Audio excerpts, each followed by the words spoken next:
नहीं जानी आब गौरी दुख कौन कौन पति। नहीं जानी आब गौरी दुख कौन कौन पति। गज खोड़ भांग पीबा भोला के संग जेती। गज खोड़ भांग पीबा भोला के संग जेती। नहीं जानी आब गौरी दुख कौन कौन पति। भोजन धथुर आके घर छानिन द्वारी खाके। भोजन धथुर आके घर छानिन द्वारी खाके। ऋषिराज देल डाका बेटी हमर की खेती। ऋषिराज देल डाका बेटी हमर की खेती। गज खोड़ भांग पीबा भोला के संग जेती। वस्त्रों ने छानी तन में लाजो ने छानी मन में।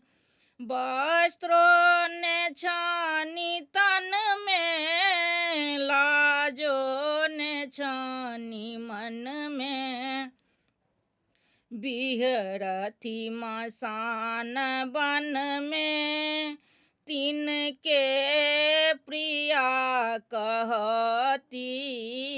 बिहरथी मसान बन में तिनके प्रिया कहती।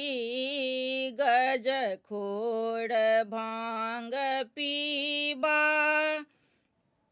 भोला के संग जेती। नहीं जानी आब गौरी दुख कौन कौन पति।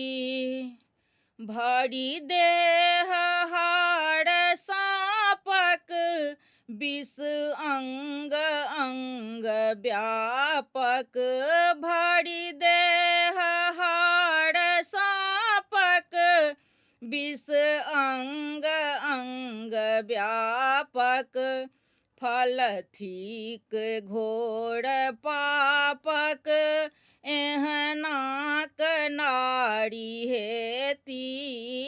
फल थीक घोर पापक एहनाक नारी हेती। गज खोड़ भांग पीबा भोला के संग जेती।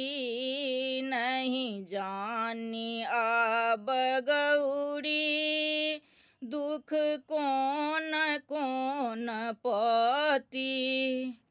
मुंडे त्रिलोक बासन बघ चर्म एक आसन।